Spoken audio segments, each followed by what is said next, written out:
देखो बच्चों, ईएमआई में डायनेमिक्स पर बेस एक और क्वेश्चन करते हैं।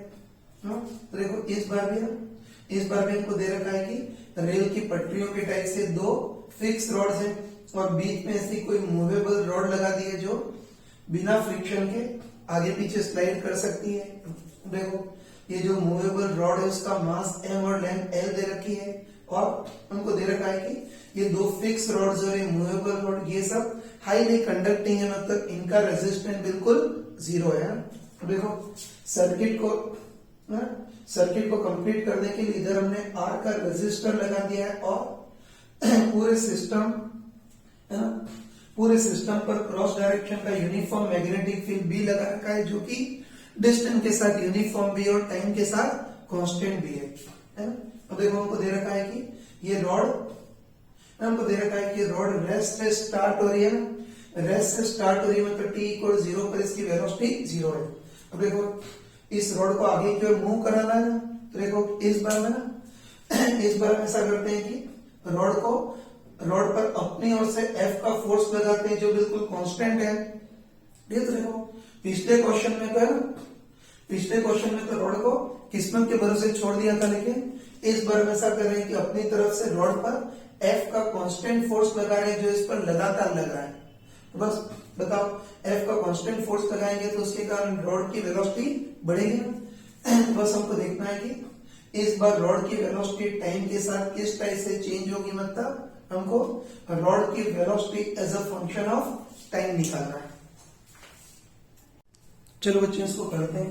तो हमको दे रखा है कि रॉड की इनिशियल वेलोसिटी 0 है और इस रॉड पर हम F का कांस्टेंट फोर्स लगा रहे हैं, तो रॉड की वेलोसिटी टाइम के साथ किस टाइम चेंज करेगी वो देखना है। तो बताओ इस बार थोड़ा कॉम्प्लिकेट केस है इसलिए ज्यादा होशियारी नहीं लगाते, इस बार तो बिल्कुल सीधे साधे बच्चों का इससे मैथमेटिकली करते हैं ना। बस आराम से बताओ कि रॉड पर एक तो F और सम लगा रहे हैं वो लगेगा और अपोजिट डायरेक्शन में मैग्नेटिक फोर्स भी लगेगा। तो बताओ इन दोनों फोर्सेस के कारण रॉड की वेलोसिटी लगातार चेंज करेगी, है ना। तो चलो मान लेते हैं कि इन फोर्सेस के कारण रॉड की वेलोसिटी लगातार चेंज कर रही है और चलो मान लेते हैं कि किसी भी जनरल t टाइम पर रॉड की वेलोसिटी v हो गई, है ना। तो ध्यान रखना कि ऐसे क्वेश्चन को इसी टाइप से करेंगे ना कि रॉड पर बहुत सारे फोर्स लग रहे हैं तो इसकी वेलोसिटी लगातार चेंज हो रही है और मान लेते हैं कि किसी भी जनरल t टाइम पर रॉड की वेलोसिटी v हो गई। बस सबसे पहले इस इंस्टेंट पर रॉड में ईएमएफ कितना इंड्यूस होगा वो देखते हैं ना। तो तुम बताओ कि इस इंस्टेंट पर रॉड की वेलोसिटी v है तो इस इंस्टेंट पर रॉड में ईएमएफ कितना जनरेट होगा, vBL। और उसकी डायरेक्शन भी देख सकते हैं ना, वही थप्पड़ रूल लगाएंगे। बताओ मैग्नेटिक फील्ड अंदर की ओर है, वेलोसिटी आगे की ओर है तो पॉजिटिव पर फोर्स ऊपर की ओर लगेगा। तो तुम बताओ कि पॉजिटिव पर फोर्स ऊपर की ओर लगेगा तो ये जो रॉड है वो ऐसी बैटरी के टाइप से काम करेगी जो पॉजिटिव को ऊपर की ओर धक्का लगाए, मतलब रॉड इस टाइप की बैटरी के टाइप से काम करेगी। और बताओ इस इंस्टेंट पर रॉड की वेलोसिटी v है तो इस इंस्टेंट पर इस रॉड में ईएमएफ कितना जनरेट होगा, vBL, है ना। तुम बताओ कि इस रॉड में ईएमएफ भी है ना, इस रॉड में ईएमएफ भी जनरेट हो गया और इधर से सर्किट भी कंप्लीट है तो करंट भी फ्लो होगी। और हमको पता है जो ईएमएफ है वो चार्जेस को इस डायरेक्शन में धक्का देगा, वही कि ईएमएफ भी इंड्यूस हो गया और सर्किट भी कंप्लीट है तो करंट भी फ्लो होगी। तो बताओ ये ईएमएफ चार्जेस को ऐसे धक्का देगा तो करंट एंटी क्लॉकवाइज डायरेक्शन में फ्लो होगी और इस इंस्टेंट पर करंट कितनी होगी वो भी निकाल सकते हैं ना। आराम से बताओ कि इस इंस्टेंट पर करंट कितनी होगी, सिंपली इस रास्ते का नेट ईएमएफ अपन केवल इस रास्ते का टोटल रेजिस्टेंस। तो तुम बताओ कि इस इंस्टेंट पर रास्ते का नेट ईएमएफ कितना है, vBL, अपन रास्ते का टोटल रेजिस्टेंस R, कितनी करंट फ्लो होगी ना। फिर हमको पता है कि करंट इससे बहेगी, रेजिस्टर से बहेगी और लास्ट में करंट इस मूविंग रॉड से भी बहेगी, बताया था। तो करंट इन सब से तो गुजरेगी लेकिन लास्ट में करंट इस मूविंग रॉड से भी गुजरेगी। और हमको पता है कि मैग्नेटिक फील्ड के अंदर इस मूविंग रॉड से करंट फ्लो होगी तो इस मूविंग रॉड पर अपोजिट डायरेक्शन में लगने वाला मैग्नेटिक फोर्स भी लगेगा, है ना, बताएगा कि मैग्नेटिक फील्ड में इस मूविंग रॉड से करंट बहेगी तो इस पर अपोजिंग डायरेक्शन वाला मैग्नेटिक फोर्स भी लगेगा। और आंखें बंद करके बोल सकते हैं कि लेंस लॉ के अकॉर्डिंग ये फोर्स मोशन के अपोजिंग ही होगा, या तुम चाहो तो चेक भी कर सकते हो ना। तुम बताओ कि मैग्नेटिक फील्ड अंदर की ओर है तो उसकी डायरेक्शन में अंगुलियां, करंट ऊपर की ओर बह रही तो करंट की डायरेक्शन में अंगूठा। तो बताओ इस करंट कैरिंग रॉड पर फोर्स, इस करंट कैरिंग रॉड पर मैग्नेटिक फोर्स सीधे हाथ की थप्पड़ मारने वाला मतलब पीछे की ओर लगेगा। तो चेक करने की जरूरत नहीं, आंखें बंद करके बोल सकते हैं कि लेंस लॉ के अकॉर्डिंग ये मैग्नेटिक फोर्स अपोजिंग ही लगेगा। और हमको पता है कि बताओ इस करंट कैरिंग रॉड पर मैग्नेटिक फोर्स कितना लगेगा, सिंपली ILB। और इसमें I है ना, इसमें I इस सर्किट में बहने वाली करंट वो कितनी है बताओ, VBL/R। तो बस इसको सॉल्व करेंगे ना, लिख देता हूं कि इसको सॉल्व करेंगे तो इस इंस्टेंट पर, इसको सॉल्व करेंगे तो इस इंस्टेंट पर रॉड पर लगने वाला मैग्नेटिक फोर्स कितना होगा, B²L²/R × V। कर सकते हो ना, वही I की वैल्यू VBL/R रखेंगे तो इस इंस्टेंट पर रॉड पर लगने वाला मैग्नेटिक फोर्स B²L²/R × V इतना लगेगा, है ना। बस इस इंस्टेंट पर रॉड पर मैग्नेटिक फोर्स आ गया ना, है ना, इस इंस्टेंट पर रॉड पर मैग्नेटिक फोर्स आ गया। बस अब एक सेकंड भी अटकने की जरूरत नहीं है। अब हम क्या करेंगे, बस भगवान का नाम लेकर के इस रॉड के लिए न्यूटन्स लॉ लगा देंगे। मतलब इस रॉड पर रिजल्टेंट आगे की ओर force equal to mass into acceleration. चल रहा है ऐसे ध्यान रखना कि अपोजिंग मैग्नेटिक फोर्स आ गया, तब एक सेकंड भी अटकने की जरूरत नहीं, बस आंखें बंद करके इस रॉड के लिए न्यूटन्स लॉ लगा देंगे। मतलब रॉड पर रिजल्टेंट आगे की ओर force equal to simply mass into acceleration. बस रॉड पर रिजल्टेंट आगे की ओर फोर्स देखना, आराम से बताओ कि रॉड पर आगे की ओर फोर्स F है ना, रॉड पर आगे की ओर कांस्टेंट फोर्स F लग रहा है और पीछे की ओर अपोजिंग मैग्नेटिक फोर्स लग रहा है। तो बताओ रॉड पर रिजल्टेंट आगे की ओर फोर्स कितना होगा, F माइनस ये मैग्नेटिक फोर्स B²L²/R × V है। तो बोल सकते हैं कि रॉड पर रिजल्टेंट आगे की ओर फोर्स कितना होगा, F माइनस ये मैग्नेटिक फोर्स B²L²/R × V। तो रिजल्टेंट फोर्स इतना हो गया। बताओ न्यूटन सेकेंड लॉ से, बताओ न्यूटन सेकेंड लॉ से रिजल्टेंट फोर्स को आंखें बंद करके क्या लिख सकते हैं, मास इनटू एक्सेलरेशन।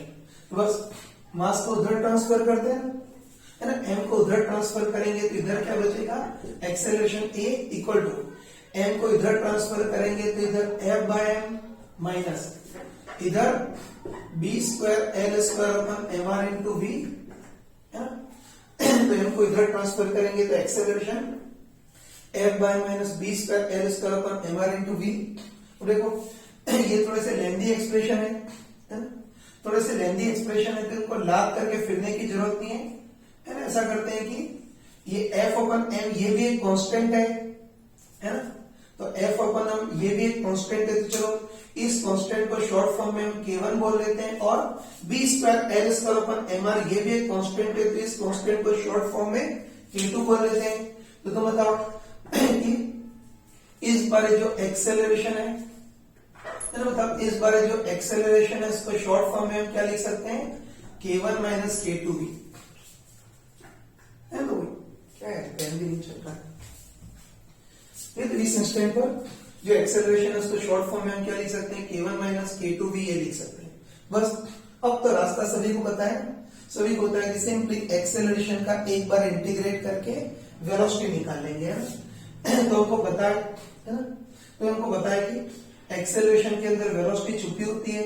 तो तब एक्सेलरेशन को dv/dt भी लिख सकते हैं और v/dx भी, लेकिन इस बार आपको सॉल्यूशन टाइम की फॉर्म में निकालना है, इसलिए इस बार एक्सेलरेशन को खोल करके क्या लिखेंगे, dv/dt। अब देखो आगे की कहानी तुम सभी को पता है ना, तो आगे की कहानी तुम सभी को पता है। बस अब हम सिंपली इंटीग्रेट करेंगे, लेकिन मत भूलना इंटीग्रेशन के पहले वेरिएबल को सेपरेट करेंगे। बस आराम से बताओ कि v वाली सारी टर्म को LHS में और बाकी कचरा टर्म को RHS में। तो चलो यही लिख देता हूं, है ना, कि v वाली सारी टर्म को LHS में। तो तुम बताओ कि v वाली ये जो टर्म है उसको LHS में ले आएंगे तो LHS में कितना आ जाएगा, dv upon k1 minus k2v equal to dt को RHS में ट्रांसफर करते हैं। बस आराम से बताओ कि वेरिएबल सेपरेट हो गया ना, तो आराम से बताओ कि वेरिएबल सेपरेट हो गया ना, तो रास्ता साफ है। तो अब हम सिंपली दोनों इंटीग्रेट करेंगे और लिमिट रखते हैं। बताओ dt है तो t की लिमिट t इक्वल टू 0 से t इक्वल टू t, इधर dv है तो v की लिमिट इसके अकॉर्डिंग रखेंगे।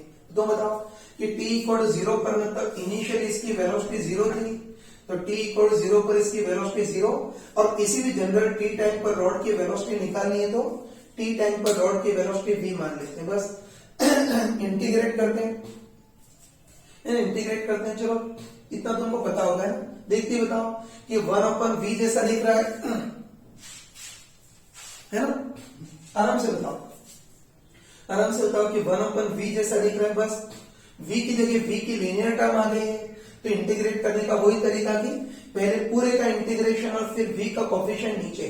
चलो डायरेक्ट बता रहा हूं कि बताओ 1/v का इंटीग्रेशन log v होता है, तो 1/k1 माइनस k2v का integration log k1 minus k2v होगा, लेकिन इनटू ये v का जो कोफिशिएंट है माइनस k वो नीचे आ जाएगा, v का कोफिशिएंट माइनस k2 नीचे आ जाएगा। चलो डायरेक्ट लिख रहा हूं कि पहले पूरे का इंटीग्रेशन करेंगे तो कितना आएगा, log k1 minus k2v into फिर v का कोफिशिएंट जो माइनस k2 है नीचे आएगा, और लिमिट है ना, लिमिट v इक्वल टू 0 से v equal to v equal to RHS में। तो आराम से बताओ कि RHS में ओनली dt है, ओनली dt का इंटीग्रेशन t, अपर लिमिट रखेंगे तो t माइनस लोअर लिमिट रखेंगे तो 0। सॉल्व कर सकते हैं इसको,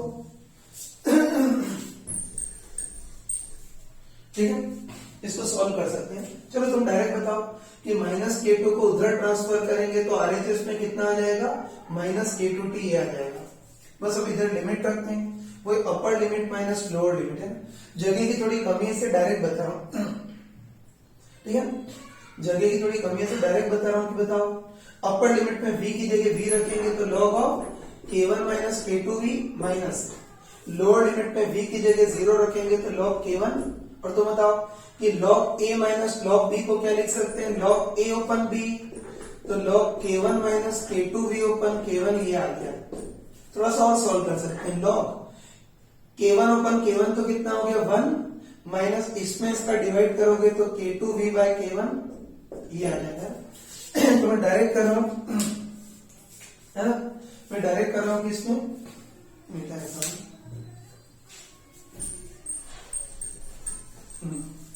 है ना, तो सॉरी ना, कोई जगह की कमी है तो डायरेक्ट लिख रहा हूं। बताओ ये लिमिट रखेंगे ना, तो लिमिट रखेंगे और उसको सॉल्व करेंगे तो कितना आ जाएगा, log 1 minus k2v by k1 equal to minus k2 को उधर ट्रांसफर करेंगे तो माइनस k2t ये आ गया। आगे भी पता है कि होता नेचुरल लॉग को उधर ट्रांसफर करेंगे तो क्या बनेगा, e की पावर, तो नेचुरल लॉग को इधर ट्रांसफर करेंगे तो LHS में 1 minus k2 by k1 into v equal to natural log को ट्रांसफर करेंगे तो e की पावर माइनस k2t। आगे तुम सॉल्व कर लेना है, आगे तुम सॉल्व करोगे तो velocity as a function of time तुम्हारे पास कितना आएगा यार, k1 by k2 1 minus e की पावर माइनस k2t है ना। इसको ढंग से सॉल्व करना है ना, इसमें जगह कमी के कारण मैं पूरी स्टेप नहीं लिख पाया, बाकी इतना आता होगा ना कि लॉग को ट्रांसफर करेंगे e की पावर, और आगे इसको सॉल्व करोगे, ट्रांसफर करके सॉल्व करोगे तो velocity as a function of time हमारे पास कितना आ गया, k1 by k2 1 minus e की पावर माइनस k2t। तो पक्का बोल सकते हैं सॉरी, तो पक्का बोल सकते हैं कि इस केस में रॉड की वेलोसिटी टाइम के साथ कैसे चेंज करेगी, k1 by k2 1 minus e की पावर माइनस k2t इस तरह से चेंज करेगी। एक और इम्पोर्टेंट चीज है, एक और इम्पोर्टेंट चीज बोल रहा हूं कि देखो ये जो डिफरेंशियल इक्वेशन का हमने जो सॉल्व किया ना, ये चीज अपने इलेक्ट्रोमैग्नेटिक इंडक्शन में बार बार आती है ना, कई सारे क्वेश्चन में डिफरेंशियल इक्वेशन ऐसी आती है। तो अब घनोट ऐसे बार बार इतना सारा सॉल्व करना और वो सब नहीं करूंगा, है ना, डायरेक्ट ध्यान रखना है, डायरेक्ट ध्यान रखना कि कभी भी एक्सेलरेशन k1 माइनस k2v की फॉर्म में हो और इनिशियल वेलोसिटी 0 हो, तो इसको सॉल्व करने पर वेलोसिटी का एक्सप्रेशन क्या आता है, k1 by k2 1 minus e की पावर माइनस k2t। तो ध्यान रखना कि आगे जो क्वेश्चन है उसमें ये वाली स्टेप नहीं करूंगा, इसके बाद डायरेक्टली इसी स्टेप पे जंप करूंगा। बीट की कैलकुलेशन तो खुद कर सकते हो। तो ध्यान रखना कि कभी भी acceleration equal to k1 minus k2v हो और इनिशियल वेलोसिटी 0 हो, तो उस केस में इंटीग्रेट करने के सॉल्व करने पर इसका वेलोसिटी कैसा आता है, k1 by k2 1 minus e की पावर माइनस k2t, ये आ गया। तो बस इसमें हमको पता है कि इसमें मतलब k1 हमने किसको बोला था, f बाय m को, और k2 हमने किसको बोला था, b square l square upon mr को, वो अंडरस्टूड है।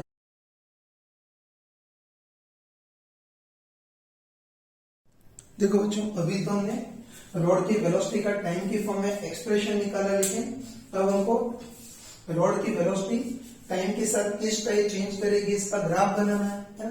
और देखो कोई स्मार्ट पर्सन है ना, कोई स्मार्ट पर्सन हो तो इसकी शक्ल देखते ही बता सकता है। बताओ, इस बार वेलोसिटी का एक्सप्रेशन बिल्कुल चार्जिंग सर्किट में कैपेसिटर के चार्ज के एक्सप्रेशन जैसा ही है ना, देख के बताओ कि आरसी चार्जिंग सर्किट में जैसे कैपेसिटर का चार्ज चेंज करा था, वैसे ही इस बार रॉड की वेलोसिटी भी उसी टाइप से चेंज करी है। तो इसका ग्राफ भी बिल्कुल चार्जिंग जैसा आएगा। तो स्मार्ट पर्सन देखते ही बोल सकता है कि चार्जिंग सर्किट में कैपेसिटर के चार्ज का टाइम के साथ ग्राफ ऐसा आता था, तो इस केस में रॉड की वेलोसिटी का भी टाइम के साथ ग्राफ इसी टाइप का आएगा। लेकिन चलो एक बार मूर्खों टाइप से बना देते हैं। तो चलो पहले स्टार्टिंग में तो t इक्वल 0 पर देखते हैं। तुम बताओ कि t इक्वल 0 पर रॉड की वेलोसिटी 0 थी, इसलिए ग्राफ 0 से स्टार्ट होगा, है ना। उसके बाद देखो, है ना, तो ग्राफ 0 से स्टार्ट होगा। उसके बाद बताओ, है ना, उसके बाद बताओ टाइम के साथ साथ e की पावर माइनस टी घटेगा, तो 1 माइनस e की पावर माइनस टी बढ़ेगा, है ना, बोल सकते हैं कि टाइम के साथ साथ e की पावर माइनस टी घटेगा तो 1 माइनस e की पावर माइनस टी बढ़ेगा। मतलब इस रॉड की वेलोसिटी भी टाइम के साथ बढ़ेगी, लेकिन एक्सपोनेंशियली बढ़ेगी। ध्यान रखना कि 1 माइनस e की पावर माइनस टी बढ़ेगा तो रॉड की वेलोसिटी भी टाइम के साथ बढ़ेगी, लेकिन एक्सपोनेंशियली बढ़ेगी। मतलब चार्जिंग सर्किट में जैसे कैपेसिटर का चार्ज एक्सपोनेंशियली बढ़ता था, वैसे ही, है ना, वैसे ही इस बार रॉड की वेलोसिटी भी टाइम के साथ एक्सपोनेंशियली बढ़ेगी, है ना। लेकिन चलो अब हम देखते हैं कि लंबे टाइम के बाद, है ना, हम देखते हैं कि लंबे टाइम के बाद मतलब t टेस्ट टू इनफाइनाइट पर वेलोसिटी कितनी हो जाएगी वो देखना है। तो उसके लिए इस एक्सप्रेशन में t की जगह इनफाइनाइट रख देंगे। तो तुम बताओ कि इस एक्सप्रेशन में t की जगह इनफाइनाइट रख देंगे तो क्या बन जाएगा, e की पावर माइनस इनफाइनाइट। और हमको बताया कि e की पावर माइनस इनफाइनाइट 0 होता है, तो e की पावर माइनस इनफाइनाइट 0 हो गया, तो इसकी वेलोसिटी कितनी बचेगी, k1 बाई k2। तो हम लिख सकते हैं कि लंबे टाइम के बाद या t टेस्ट टू है ना, लंबे टाइम के बाद या t टेस्ट टू इनफाइनाइट पर रॉड की वेलोसिटी कितनी हो जाएगी, k1 बाई k2, जहां k1 की वैल्यू f बाय m और k2 की value b square l square ऊपर mr रखेंगे और इनका डिवाइड कर सकते हो। तो लंबे टाइम के बाद रॉड की velocity k1 by k2, k1 इतना है अपन k2 इतना करोगे तो कितना आएगा तुम्हारे पास, fr open b square l square. बस ये बोल सकते हैं, है ना। तो बोल सकते हैं कि लंबे टाइम के बाद t टेस्ट टू इनफाइनाइट पर इस रॉड की वेलोसिटी k1 बाई k2, जहां वैल्यू रखोगे तो लंबे टाइम के बाद इसकी velocity fr open b square l square उतनी हो जाएगी। और ग्राफ से दिख रहा है कि लंबे टाइम के बाद इस रॉड की वेलोसिटी ऑलमोस्ट कांस्टेंट हो जाएगी, मतलब स्टेडी हो जाएगी, है ना। जैसे बताओ लंबे टाइम के बाद कैपेसिटर का चार्ज स्टेडी हो जाता है ना, वैसे यहां भी लंबे टाइम के बाद t टेंड्स टू इनफाइनाइट पर इस रॉड की वेलोसिटी भी fr open b square l square जितनी कांस्टेंट हो जाएगी, मतलब स्टेडी हो जाएगी, है ना। तो रॉड की वेलोसिटी का टाइम के साथ ग्राफ बिल्कुल चार्जिंग जैसा ही आ रहा है। अब देखो इस ग्राफ में हम इंपॉर्टेंट चीज देख सकते हैं, है ना। तो इस ग्राफ में हम इंपॉर्टेंट चीज देख सकते हैं। तुम बताओ कि ग्राफ से दिख रहा है ना। तुम बताओ कि ग्राफ से दिख रहा है कि शुरू में तो रॉड की वेलोसिटी बढ़ेगी, है ना। ग्राफ से दिख रहा है कि शुरू में तो रॉड की वेलोसिटी बढ़ेगी, लेकिन रॉड की वेलोसिटी लगातार नहीं बढ़ेगी। बताओ लंबे टाइम के बाद या t टेंड्स टू इनफाइनाइट पर रॉड की वेलोसिटी ऑलमोस्ट कांस्टेंट हो जाएगी या ऑलमोस्ट स्टेडी हो जाएगी। तो ये देख सकते हैं, ठीक है। तो ये देख सकते हैं कि तो ये ग्राफ से दिख रहा है ना। ग्राफ से दिख रहा है कि शुरू में तो रॉड की वेलोसिटी बढ़ेगी, लेकिन रॉड की वेलोसिटी लगातार नहीं बढ़ेगी। बताओ लंबे टाइम के बाद या t टेंड्स टू इनफाइनाइट पर रॉड की वेलोसिटी ऑलमोस्ट कांस्टेंट हो जाएगी, मतलब ऑलमोस्ट स्टेडी हो जाएगी। इसीलिए लंबे टाइम के बाद वाली जो स्टेट होती है उसको हम क्या बोलते हैं, स्टेडी स्टेट बोलते हैं। कैपेसिटर में भी ऐसे ही पढ़ता था, यहाँ ध्यान रखना कि शुरू में रॉड की वेलोसिटी बढ़ेगी लेकिन लगातार नहीं बढ़ेगी। बताओ लंबे टाइम के बाद रॉड की वेलोसिटी ऑलमोस्ट कांस्टेंट हो जाएगी, मतलब ऑलमोस्ट स्टेडी हो जाएगी। इसीलिए लंबे टाइम के बाद वाली जो स्टेट होती है उसको स्टेडी स्टेट बोलते हैं। अब चलो ऐसा करते हैं कि हम बाकी सारे पार्ट को भूल करके केवल स्टेडी स्टेट पर ही कंसंट्रेट करते हैं, क्योंकि इसमें ज्यादातर जो क्वेश्चन आते हैं वो स्टेडी स्टेट पर ही बेस्ड जाते हैं। तो हम बाकी सारे पार्ट को भूल करके केवल स्टेडी स्टेट पर ही कंसंट्रेट करते हैं। तो देखो ग्राफ से दिख रहा है ना। तो देखो ग्राफ से दिख रहा है कि लंबे टाइम के बाद, है ना, ग्राफ से दिख रहा है कि लंबे टाइम के बाद या स्टेडी स्टेट पर रॉड की वेलोसिटी ऑलमोस्ट स्टेडी हो जाती है, मतलब रॉड की वेलोसिटी ऑलमोस्ट कांस्टेंट हो जाती है। और तुम बताओ कि स्टेडी स्टेट पर रॉड की वेलोसिटी कांस्टेंट हो जाएगी तो एक्सेलरेशन कितना होगा, 0। ध्यान रखना, ठीक है। ध्यान रखना कि लंबे टाइम के बाद, है ना, लंबे टाइम के बाद या स्टेडी स्टेट पर रॉड की वेलोसिटी ऑलमोस्ट स्टेडी हो जाती है, मतलब ऑलमोस्ट कांस्टेंट हो जाएगी। तो वेलोसिटी कांस्टेंट हो जाएगी तो एक्सेलरेशन कितना हो जाएगा, 0। तो स्टेडी स्टेट पर रॉड की वेलोसिटी स्टेडी या कांस्टेंट हो जाएगी। वेलोसिटी कांस्टेंट हो जाएगी तो एक्सेलरेशन कितना हो जाएगा, टेंड्स टू 0। और बताओ एक्सेलरेशन टेंड्स टू 0 तो स्टेडी स्टेट में रिजल्टेंट फोर्स भी टेंड्स टू 0। और बताओ रिजल्टेंट फोर्स टेंड्स टू 0 मतलब कम से कम स्टेडी स्टेट पर तो हम सिंपली फोर्सेस को बैलेंस कर सकते हैं। तो ये इंपॉर्टेंट चीज ध्यान रखना, इसके क्वेश्चन में बहुत यूज होता है। मैं इस चीज को एक बार रिपीट करा ना, तो स्टेडी स्टेट को स्टडी करें तो तुम बताओ कि लंबे टाइम के बाद या स्टेडी स्टेट पर रॉड की वेलोसिटी ऑलमोस्ट स्टेडी या कांस्टेंट हो जाएगी। तो बताओ वेलोसिटी कांस्टेंट हो जाएगी तो एक्सेलरेशन टेंड्स टू 0। और बताओ एक्सेलरेशन टेंड्स टू 0 तो रिजल्टेंट फोर्स भी टेंड्स टू 0। और रिजल्टेंट फोर्स टेंड्स टू 0 मतलब स्टेडी स्टेट पर तो हम बिंदास फोर्सेस को बैलेंस कर सकते हैं। तो ध्यान रखना कि कभी भी हमको रॉड की स्टेडी स्टेट वेलोसिटी पूछे, है ना, ध्यान रखना कि ऐसे क्वेश्चन में कभी भी हमको रॉड की स्टेडी स्टेट वेलोसिटी पूछे तो अब इतना कचरा करने की जरूरत नहीं, बस एक ही चीज है ना, एक ही चीज ध्यान रखना कि स्टेडी स्टेट पर तो हम सिंपली फोर्सेस को बैलेंस कर सकते हैं। तो चलो ध्यान रखना कि इस कंसेप्ट के बेसिस पर तो हम रॉड की स्टेडी स्टेट वेलोसिटी डायरेक्ट निकाल सकते हैं। जैसे वही क्वेश्चन है ना, वो मान लेते हैं कि सेम वही क्वेश्चन है कि वो इस रॉड पर F का कांस्टेंट फोर्स आगे की ओर लगा रहे हैं, तो उसके कारण रॉड आगे की ओर मूव करेगी ना। तो बस इस बार हमको t टाइम पर वेलोसिटी नहीं पूछी है, उसकी जगह हमको इस बार स्टेडी स्टेट वेलोसिटी पूछी है ना। तो t टाइम पर वेलोसिटी पूछने की जगह इस बार हमको पूछा है कि लंबे टाइम के बाद या स्टेडी स्टेट पर रॉड की वेलोसिटी कितनी होगी वो देखना है।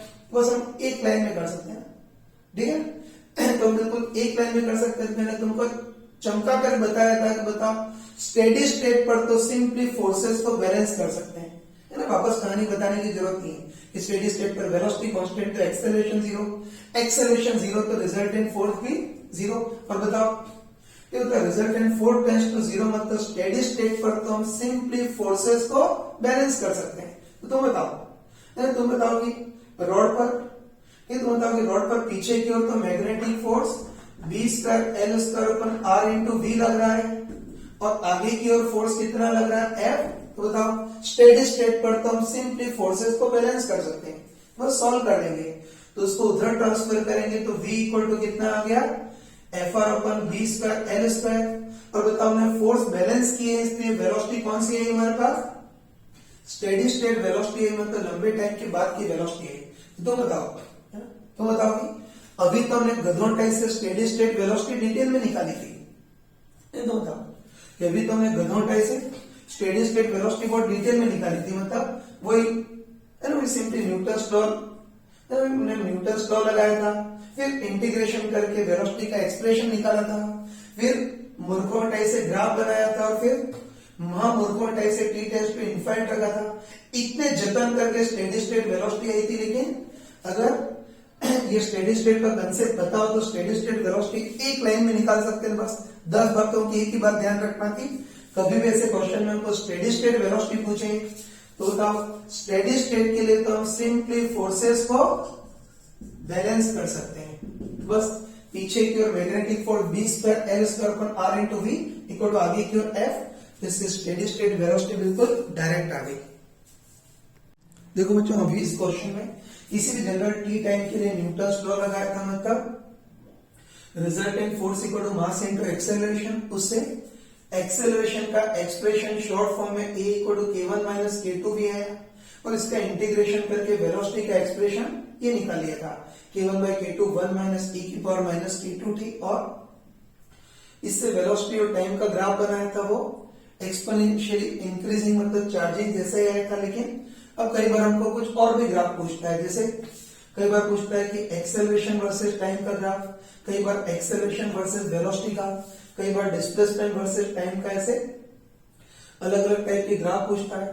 तो वो तुम इजीली बना सकते हो। तो चलो सबसे पहले हमको देखना है कि इस बार रॉड के एक्सेलरेशन वर्सेस टाइम का ग्राफ कैसा होगा, मतलब एक्सेलरेशन का एक्सप्रेशन देखना है। तो तुम बताओ कि वेलोसिटी का एक्सप्रेशन ये, तो एक्सेलरेशन के लिए तो तुम dv/dt से भी निकाल सकते हो, या फिर k1 माइनस k2 से भी निकाल सकते हो, आंसर वही आएगा। मैं एक बार मुर्कोटाई से दोनों तरीके से निकाल लेता हूं ना। तो वेलोसिटी का एक्सप्रेशन ये, तो एक्सेलरेशन सिंपली dv/dt, तो डिफरेंशिएशन करेंगे तो k1/k2 कांस्टेंट के बाद 1 का 0 और माइनस e की पावर माइनस k2t का डिफरेंशिएशन e की पावर माइनस k2t इंटू अंदर वाले का एक बार और डिफरेंशिएशन करेंगे तो माइनस k2, माइनस से माइनस कैंसल, k2 से k2 कैंसल। तो इससे बताओ एक्सेलरेशन कितना आ जाएगा हमारे पास, लिख देता हूं। इसको सॉल्व करेंगे तो एक्सेलरेशन हमारे पास कितना आ जाएगा, सिंपली k1 e की पावर माइनस k2t ये आ गया है। और तुम चाहो तो इसका भी यूज कर सकते हो कि एक्सेलरेशन k1 माइनस k2v, और उसमें v का एक्सप्रेशन क्या रख दोगे, ये पूरा v का एक्सप्रेशन k1/k2 1 माइनस e की पावर माइनस k2t, और इसको सॉल्व करोगे तब भी एक्सेलरेशन का एक्सप्रेशन वही आएगा, k1 e की पावर माइनस k2t आएगा। किसी से भी कर सकते हो। तो एक्सेलरेशन का एक्सप्रेशन ये आ गया, इसका ग्राफ बनाना है तो बस बना सकते हैं। तो चलो पहले t इक्वल टू 0 पर देखते हैं। तुम बताओ कि t इक्वल टू 0 रखेंगे तो e की पावर 0 1, और e की पावर 0 1 मतलब एक्सेलरेशन कितना होगा, k1 है ना। जब k1 अपने पास f/m था, वो तो लॉजिकली बोल सकते थे, मुर्कोटाई से लिखा, वो तो लॉजिकली बोल सकते थे। बताओ शुरू में तो t इक्वल 0 पर वेलोसिटी 0 है, तो मैग्नेटिक फोर्स भी 0 होगा। तो शुरू में रॉड पर रिजल्टेंट फोर्स केवल F, तो एक्सेलरेशन कितना होगा, सिंपली F/m, जिसको हमने k1 बोला था। फिर बताओ टाइम के साथ साथ e की पावर माइनस t घटेगा, तो एक्सेलरेशन भी टाइम के साथ घटेगा, एक्सपोनेंशियली घटेगा। और अब लंबे टाइम की बात मतलब t टेंड्स टू इनफाइनाइट पे देखेंगे तो t टेंड्स टू इनफाइनाइट रखेंगे तो e की पावर माइनस इनफाइनाइट 0, और e की पावर माइनस इनफाइनाइट 0 मतलब एक्सेलरेशन भी 0। और ये भी हमको पहले से पता है ना, इसको भी हम डायरेक्ट बोल सकते हैं। बताओ लंबे टाइम की बात है, t टेंड्स टू इनफाइनाइट पर तो वेलोसिटी स्टेडी हो जाती है ना, देख चुके हैं। ये लंबे टाइम के बाद t टेंड्स टू इनफाइनाइट पे तो वेलोसिटी स्टेडी या कांस्टेंट हो जाएगी। वेलोसिटी कांस्टेंट तो एक्सेलरेशन जीरो, किसी भी तरीके से करोगे तो वही आएगा। कई बार एक्सेलरेशन वर्सेस वेलोसिटी का ग्राफ पूछता है, तो तुम बताओ कि एक्सेलरेशन वर्सेस वेलोसिटी का ग्राफ पूछे तो उसके लिए वही एक्सेलरेशन का जो शॉर्ट एक्सप्रेशन है उसी का यूज करेंगे। तो बताओ एक्सेलरेशन का शॉर्ट एक्सप्रेशन क्या था, k1 माइनस k2v। तो तुम बताओ कि जो एक्सेलरेशन है वो तो v की पावर 1 पे डिपेंड कर रहा है, मतलब एक्सेलरेशन और वेलोसिटी के बीच तो ग्राफ सिंपली लीनियर ग्राफ होगा, है। और इसको भी हम सावधानी से बना सकते हैं। पहले स्टार्टिंग में देखते हैं, बताओ स्टार्टिंग में वेलोसिटी जीरो थी ना, तो तुम बताओ वेलोसिटी जीरो है ना, v इक्वल जीरो रखेंगे तो स्टार्टिंग में एक्सेलरेशन कितना आएगा k1, जहां k1 किसको बोला था f/m को। और उसके बाद बताओ कि ये रिलेशन कैसा y equal to mx plus c है ना, जहां m का काम माइनस k2 कर रहा है। बताओ स्लोप नेगेटिव मतलब ग्राफ नीचे जाने वाली स्ट्रेट लाइन होगी। और y equal to c plus mx से कंपेयर करोगे तो इस बार स्लोप का काम कौन करेगा, माइनस k2। चलो कई बार हमको डिस्प्लेसमेंट वर्सेस टाइम का ग्राफ पूछता है, तो उसके लिए क्या करो, वेलोसिटी का बताओ एक्सेलरेशन का एक बार इंटीग्रेट किया तो वेलोसिटी का टाइम के साथ एक बार और इंटीग्रेट करेंगे तो डिस्प्लेसमेंट आ जाएगा। और उस एक्सप्रेशन से डिस्प्लेसमेंट का ग्राफ भी बना सकते हो, लेकिन ये तो मूर्खता है ना। डिस्प्लेसमेंट का ग्राफ तो वेलोसिटी के ग्राफ से निकाल सकते हैं। वेलोसिटी का ग्राफ देखा था चार्जिंग जैसा है, तो इससे डिस्प्लेसमेंट का भी ग्राफ बना सकते हो। याद करके बताओ, है ना, सॉरी तुम याद करके बताओ कि जैसे काइनेमेटिक्स में ना, जैसे रेक्टिलिनियर मोशन में हमने vt से st का ग्राफ बनाया था, वैसे यहां भी हम vt से st का ग्राफ बना सकते हैं। वही उल्टा लॉजिक लगाते हैं, मतलब स्लोप के बेसिस पर डिसाइड करते हैं कि ग्राफ कैसा होगा, है ना, कर सकते हैं। चलो शुरू में तो डिस्प्लेसमेंट जीरो था ना, लिख देता हूं कि t इक्वल जीरो पर तो शुरू में तो डिस्प्लेसमेंट जीरो था, इससे ग्राफ जीरो से स्टार्ट होगा। अब आगे ग्राफ कैसा होगा उसके लिए वेलोसिटी के डेटा यूज करेंगे, है ना। तो तुम बताओ कि स्टार्टिंग में वेलोसिटी जीरो लिख देता हूं। तुम बताओ कि स्टार्टिंग में t इक्वल जीरो पर वेलोसिटी जीरो है, और बताओ वेलोसिटी को हम क्या बोल सकते हैं, st ग्राफ का स्लोप, है ना। वेलोसिटी क्या होती है, ds/dt, इसको st ग्राफ का स्लोप बोल सकते हैं। तुम बताओ कि शुरू में वेलोसिटी जीरो है, मतलब st ग्राफ का स्लोप भी जीरो, और st ग्राफ का स्लोप जीरो मतलब st का जो ग्राफ है वो जीरो स्लोप से स्टार्ट होगा, बिल्कुल हॉरिजॉन्टल पोजीशन से स्टार्ट होगा। फिर आगे बढ़ते हैं, तो तुम बताओ कि टाइम के साथ साथ वेलोसिटी बढ़ रही है, तो बताओ वेलोसिटी को हम क्या बोल सकते हैं, st ग्राफ का स्लोप। तुम बताओ, है ना, तुम बताओ कि टाइम के साथ साथ वेलोसिटी बढ़ रही है, तो st ग्राफ का स्लोप भी बढ़ेगा, और स्लोप बढ़ेगा मतलब शुरू में स्लोप कम है, फिर स्लोप ज्यादा होगा और ज्यादा होगा, इस टाइप से होगा। ये ध्यान रखना कि, है ना, उसके बाद वेलोसिटी बढ़ेगी तो st ग्राफ का स्लोप भी बढ़ेगा, और st ग्राफ का स्लोप बढ़ेगा मतलब शुरू में स्लोप कम, फिर और ज्यादा, इस टाइप से ग्राफ ऊपर की ओर मुड़ा होगा, है ना। तो st ग्राफ का स्लोप बढ़ेगा तो ग्राफ ऊपर की ओर मुड़ा होगा, है ना। और चलो अब लंबे टाइम के बाद या स्टेडी स्टेट की बात करते हैं ना, लंबे टाइम में स्टेडी स्टेट की बात करते हैं, तो बताओ कि लंबे टाइम के बाद है ना, तो बताओ कि लंबे टाइम के बाद स्टेडी स्टेट पर इस रॉड की वेलोसिटी स्टेडी या कांस्टेंट हो जाएगी। और बताओ रॉड की, कि लंबे टाइम के बाद स्टेडी स्टेट पर रॉड की वेलोसिटी कांस्टेंट हो जाएगी, तो st ग्राफ का स्लोप भी ऑलमोस्ट कांस्टेंट हो जाएगा, और स्लोप कांस्टेंट हो जाएगा तो st ग्राफ स्ट्रेट लाइन होगा, है ना। इस टाइप से रहेगा, शुरू में वेलोसिटी बढ़ी तो स्लोप भी बढ़ेगा। और बताओ स्टेडी स्टेट पर वेलोसिटी कांस्टेंट हो जाएगी तो st ग्राफ का स्लोप भी कांस्टेंट हो जाएगा, मतलब अब ग्राफ ऑलमोस्ट स्ट्रेट लाइन होगी, है ना। और तुम बताओ कि इसके जितने भी सॉल्यूशन है या जितने भी रिजल्ट है, बिल्कुल विस्कोसिटी में तुमने स्टोक का एक्सपेरिमेंट पढ़ा होगा, उसी के जैसे रिजल्ट है। देखो बच्चों, अभी हमने रोटेट कर रही रॉड में इंड्यूस ईएमएफ निकालना देखा था, लेकिन उसमें एक क्वेश्चन कराना रह गया था। देखो हमने पढ़ा था कि कोई रॉड प्योरली लीनियर मोशन करे तो उसमें ईएमएफ वीबीएल, और कोई रॉड सिरे की बोर्ड केवल रोटेट करे तो EMF B omega L square by 2। लेकिन कई बार ऐसा होता है कि रॉड प्योरली लीनियर मोशन भी नहीं और प्योरली रोटेशन मोशन भी नहीं, बल्कि रॉड ऐसे कंबाइन मोशन करती है तो ईएमएफ कैसे निकालें वो देखना है ना। तो चलो इसी का एक क्वेश्चन लेते हैं ना। तो देखो इस बार हमको दे रखा है कि एल लेंथ की कंडक्टिंग मेटल की कोई ऐसी यूनिफॉर्म रॉड है, इसको क्रॉस डायरेक्शन के यूनिफॉर्म मैग्नेटिक फील्ड बी में रखा है और इस मैग्नेटिक फील्ड में रॉड लीनियर मोशन भी कर रही है as well as rotation motion भी कर रही है, मतलब इस बार रॉड कंबाइन मोशन कर रही है ना। और वो हमको दे रखा है ना, हमको दे रखा है कि रॉड की लीनियर वेलोसिटी मतलब इसके सेंट्रोमास की वेलोसिटी v है और सेंट्रोमास के वॉट इसकी एंगुलर वेलोसिटी ओमेगा है।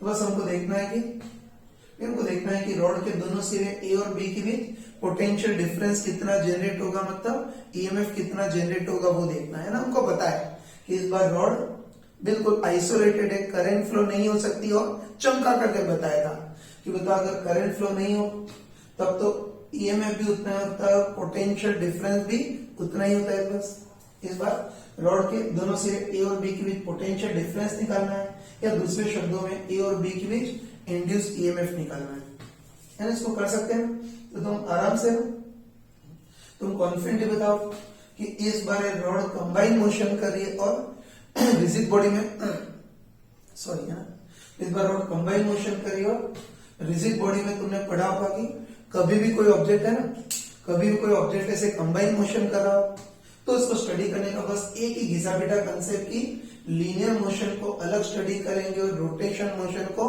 अलग स्टडी करेंगे, है ना। तो लीनियर मोशन के कारण ईएमएफ अलग निकालेंगे और रोटेशन मोशन के कारण अलग निकालेंगे। तो चलो आसानी के लिए ऐसा करते हैं कि रॉड का जो अपर हाफ है उसमें ईएमएफ इंड्यूस अलग निकालेंगे और लोअर हाफ में ईएमएफ इंड्यूस अलग निकालेंगे। कहने की जरूरत नहीं है कि रॉड की टोटल लेंथ एल है तो उसके अपर हाफ की लेंथ भी L/2 और लोअर हाफ की भी L/2। बस सबसे सीधा साधा तरीका है कि अपर हाफ में ईएमएफ अलग निकालेंगे और लोअर हाफ में अलग निकालेंगे। चलो पहले ऐसा करते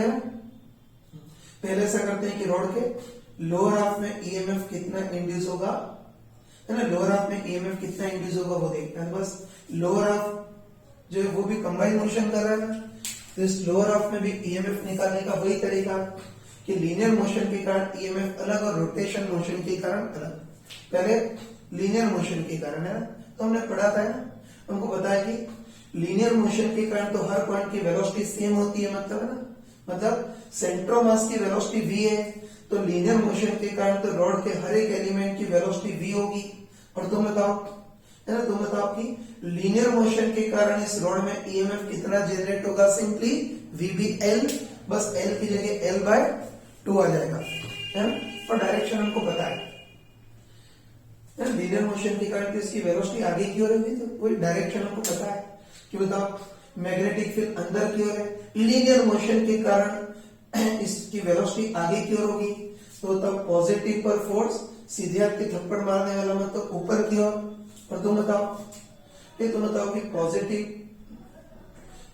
पॉजिटिव पर फोर्स ऊपर की ओर लगेगा तो लीनियर मोशन के कारण ये जो लोअर हाफ वाला जो पार्ट है वो ऐसी बैटरी के टाइप से काम करेगा जो पॉजिटिव को ऊपर की ओर धक्का देना था, इस टाइप की बैटरी के टाइप से काम करेगा। और बताओ लीनियर मोशन के कारण ईएमएफ कितना जनरेट होगा, VBL, L की जगह लोअर हाफ की लेंथ L/2।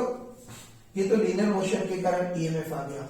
अब ऐसा करते हैं कि अब लीनियर मोशन को बिल्कुल भूल जाते हैं, अब हम केवल रोटेशन मोशन के कारण ईएमएफ देखते हैं, है ना। तो तुम बताओ कि रॉड का जो लोअर हाफ है उसकी लेंथ L/2 है और जो लोअर हाफ है वो भी इस वाले सिरे के वर्ड ओमेगा एंगुलर वेलोसिटी से रोटेट कर रहा है। तो बताओ इस लोअर हाफ में ईएमएफ कितना इंड्यूस होगा, B⍵L²/2, है ना। तो बताओ कि केवल लोअर हाफ को कंसीडर करो, तो लोअर हाफ की लेंथ L/2 है और लोअर हाफ इस पॉइंट के वर्ड ओमेगा एंगुलर वेलोसिटी से रोटेट कर रहा है ना। तो बताओ रोटेशन मोशन के कारण ईएमएफ कितना जनरेट होगा, B⍵L²/2, बस L की जगह L/2 आ जाएगा। और डायरेक्शन भी देख सकते हैं। चलो तुम बताओ पूरी रोड ऐसे रोटेट कर रही है ना, तो बताओ रोटेशनल मोशन के कारण लोअर हाफ की वेलोसिटी पीछे, इसको तो मैं मिटा देता हूं। तो बताओ पूरी रोड ऐसे रोटेट करे तो रोटेशन मोशन के कारण लोअर हाफ के हर एलिमेंट की वेलोसिटी पीछे की ओर होगी। बताओ मैग्नेटिक फील्ड की डायरेक्शन में अंगुलियां, वेलोसिटी की डायरेक्शन में अंगूठा, तो पॉजिटिव पर चार्ज, पॉजिटिव पर फोर्स सीधे हाथ की थप्पड़ मारने वाला इधर की ओर, तो तब पॉजिटिव पर फोर्स इधर की ओर लगेगा। मतलब रोटेशन मोशन के कारण है ना, रोटेशन मोशन के कारण इसमें ईएमएफ ऐसा जनरेट होगा जो पॉजिटिव को नीचे की ओर धक्का दे, इस टाइप से जनरेट होगा। और बताओ रोटेशन मोशन के कारण ईएमएफ कितना जनरेट होगा, B omega L square by 2, बस एल की जगह लोअर हाफ की लेंथ एल बाय 2 आ जाएगा, बी ओमेगा एल की जगह एल बाय 2 का स्क्वायर बाय 2, ये हो गया। चलो लोअर हाफ में ईएमएफ आ गया, अपर हाफ में ईएमएफ देखते हैं। बस अपर हाफ में भी ईएमएफ लीनियर मोशन के कारण अलग और रोटेशन मोशन के कारण अलग। चलो पहले लीनियर मोशन के कारण, तो हमको पता है कि लीनियर मोशन के कारण तो हर किसी की वेलोसिटी सेम होती है। बताओ लीनियर मोशन के कारण सेंटर ऑफ मास की वेलोसिटी v है, तो लीनियर मोशन के कारण रॉड के हर एक एलिमेंट की वेलोसिटी v आगे की ओर होगी। तो बताओ लीनियर मोशन के कारण तो इसमें ईएमएफ कितना जनरेट होगा, v भी एल की जगह एल बाय 2, और डायरेक्शन के लिए वही कि बताओ मैग्नेटिक फील्ड अंदर की ओर है, लीनियर मोशन के कारण वेलोसिटी आगे की ओर है। बताओ पॉजिटिव पर फोर्स ऊपर की ओर लगेगा, तो बताओ कि पॉजिटिव पर फोर्स ऊपर की ओर लगेगा, तो लीनियर मोशन के कारण ये रॉड है, लीनियर मोशन के कारण रॉड ऐसी बैटरी के टाइप से काम करेगी जो पॉजिटिव को ऊपर की ओर धक्का दे। और बताओ लीनियर मोशन के कारण तो इसका ईएमएफ वी भी एल की जगह एल बाय 2, और रोटेशन मोशन के कारण तुम बताओ कि रॉड का जो अपर हाफ है ना, रॉड का जो अपर हाफ है उसकी लेंथ एल बाय 2 है, और अपर हाफ भी इस सिरे के अबाउट ओमेगा एंगुलर वेलोसिटी से रोटेट कर रहा है। बताओ रोटेशन मोशन के कारण अपर हाफ में ईएमएफ बी ओमेगा एल की जगह एल बाय 2 का स्क्वायर बाय 2 ये होगा। और डायरेक्शन भी देख सकते हैं ना, तुम बताओ है ना, तुम बताओ कि ये जो अपर हाफ, सॉरी तुम बताओ पूरी रॉड ऐसे घूम रही है, बताओ अपर हाफ आगे की ओर घूम रहा होगा, मतलब रोटेशन मोशन के कारण इसकी वेलोसिटी भी आगे की ओर होगी। तो डायरेक्शन के लिए वही कि मैग्नेटिक फील्ड अंदर की ओर, रोटेशन मोशन के कारण वेलोसिटी आगे की ओर होगी, तो पॉजिटिव पर फोर्स ऊपर की ओर, तो रोटेशन मोशन के कारण भी पॉजिटिव पर फोर्स ऊपर लगेगा। तो रोटेशन मोशन के कारण भी ये रॉड ऐसी बैटरी के टाइप से काम करेगी जो पॉजिटिव को ऊपर की ओर धक्का दे। बताओ रोटेशन मोशन के कारण ईएमएफ बी ओमेगा एल की जगह एल बाय 2 का स्क्वायर बाय 2 इतना होगा। बस अपर हाफ में भी ईएमएफ निकाले और लोअर हाफ में भी निकाले। बस अब हमको ए और बी के बीच पोटेंशियल डिफरेंस देखना है।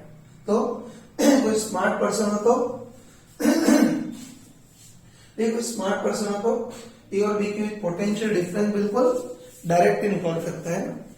तो चलो तुम बताओ, है ना, तुम बताओ कि रोटेशन मोशन के कारण, है ना, रोटेशन मोशन के कारण अपर हाफ का जो ईएमएफ है वो बी ओमेगा एल बाय 2 का स्क्वायर बाय 2 ऊपर की ओर धक्का देने वाला है, और रोटेशन मोशन के कारण लोअर हाफ का EMF B omega L by 2 का स्क्वायर बाय 2 नीचे की ओर धक्का देने वाला है। बताओ ये दोनों ईएमएफ तो आपस में कैंसिल हो जाएंगे, है, तो देख सकते हैं कि रोटेशन मोशन के कारण अपर हाफ में ईएमएफ जितना ऊपर की ओर धक्का देने वाला है, लोअर हाफ में ईएमएफ उतना ही नीचे की ओर धक्का देने वाला है। बताओ इन दोनों के ईएमएफ तो आपस में कैंसिल हो जाएंगे, लेकिन इन दोनों के ईएमएफ आपस में जुड़ जाएंगे ना। तो बताओ लीनियर मोशन के कारण लोअर हाफ में भी EMF B omega L by 2 ऊपर की ओर धक्का देने वाली, और लीनियर मोशन के कारण अपर हाफ में भी EMF V B L by 2 ये भी ऊपर की ओर धक्का देने वाली। बताओ ये दोनों जुड़ जाएंगे, तो पक्का बोल सकते हैं कि ए और बी के बीच अगर टोटल पोटेंशियल डिफरेंस देखना हो तो ये वाले तो ईएमएफ आपस में कैंसिल हो जाएंगे, लेकिन ये दोनों ईएमएफ आपस में जुड़ जाएंगे। तो बताओ ए और बी के बीच नेट पोटेंशियल डिफरेंस कितना होगा, VB L by 2 plus VB L by 2 मतलब वीबी एल होगा, है ना। बोल सकते हैं कि ए और बी के बीच नेट पोटेंशियल डिफरेंस कितना होगा, ये दोनों कैंसिल, ये दोनों जुड़ जाएंगे तो VB L by 2 plus VB L by 2, तो इसको सॉल्व करेंगे तो कितना आ गया वीबी एल। और तुम खुद बताओ, है ना, तुम खुद बताओ कि पॉजिटिव पर ऊपर की ओर धक्का लगा है, दोनों है ना, ये दोनों बैटरी पॉजिटिव को ऊपर की ओर धक्का दे रही, तो पॉजिटिव ऊपर जमा होंगे, मतलब बी हाई पोटेंशियल पर होगा, और नेगेटिव पर धक्का नीचे लगेगा तो नेगेटिव ए पर जमा होंगे, तो ए लो पोटेंशियल पर होगा और पोटेंशियल डिफरेंस मतलब VB माइनस VA कितना होगा, सिंपली VBL E होगा। अब देखो अभी तो इसको हमने तो सर बताना भूल गया कि ए और बी की पोटेंशियल डिफरेंस है, ईएमएफ तो इंड्यूस होगा लेकिन सर्किट कंप्लीट नहीं है से अभी कोई करंट फ्लो नहीं होगी। अब आगे बढ़ रहा हूं तो देखो अभी तो इसको हमने गधों टाइप से डिटेल में किया है ना, ध्यान रखना कि अभी तुमने इसको गधों टाइप से डिटेल में किया लेकिन कोई स्मार्ट पर्सन हो तो उसको बिल्कुल एक लाइन में कर सकता है। तो अब सेम क्वेश्चन को हम बिल्कुल डायरेक्ट करते हैं। तो हमको दे रखा है कि एल की कंडक्टिंग रॉड है ना, एल की कंडक्टिंग रॉड क्रॉस डायरेक्शन के यूनिफॉर्म मैग्नेटिक फील्ड में कंबाइन मोशन कर रही है। तो इसकी लीनियर वेलोसिटी मतलब सेंटर मास की वेलोसिटी v और एंगुलर वेलोसिटी ओमेगा है। तो बस हमको देखना है कि इस पूरी रॉड में नेट ईएमएफ कितना जनरेट होगा है ना। तो ए और बी के अक्रॉस पोटेंशियल डिफरेंस है पूरी रॉड में, नेट ईएमएफ कितना जनरेट होगा वो हमको देखना है। तो देखो है ना, देखो ये रोटेट कर रही रॉड में ईएमएफ निकाला था ना, याद होगा तुमको है ना। तो ये रोटेट कर रही रॉड में ईएमएफ निकाला था और उस टाइम पे मैंने तुमको चमका कर बताया था ना, है ना। तो उस टाइम पे मैंने तुमको चमका कर बताया था कि जो मोशनल ईएमएफ होता है वो बेसिकली VBL होता है, मतलब जो मोशनल ईएमएफ है वो लकीली वेलोसिटी के साथ लीनियरली चेंज करता है। और लीनियरली चेंज करता है मतलब उसमें तो हम सेंटर ऑफ मास का कंसेप्ट बिंदास लगा सकते हैं। तो मैंने बताया था ना, मैंने बताया था कि कभी भी कोई रॉड है ना, कभी भी कोई रॉड ऐसा कॉम्प्लिकेट टाइप से मोशन कर रही हो है ना, तो कभी भी कोई रॉड ऐसा कॉम्प्लिकेट टाइप से मोशन कर रही हो तो रॉड के दोनों सिरों के बीच ईएमएफ VBL की जगह simply V centre of mass BL लिख सकते हैं। तो उस टाइम पे बताया था कि मोशन ईएमएफ वेलोसिटी के साथ लीनियरली चेंज करता हूं तो बिंदास सेंटर ऑफ मास का यूज कर सकते हैं। और बताया था कि कभी भी कोई कंडक्टिंग रॉड ऐसा कॉम्प्लिकेट टाइप से मोशन कर रही हो या कंबाइन मोशन जैसा कोई कॉम्प्लिकेट मोशन कर रही हो तो ईएमएफ VBL की जगह simply V centre of mass BL, जहां V सेंटर ऑफ मास इस रॉड के सेंटर ऑफ मास की वेलोसिटी तो होता है इस रॉड के सेंटर ऑफ मास की वेलोसिटी V दे रखी है, तो इस रॉड में नेट ईएमएफ सिंपली VBL ही आ गया है ना।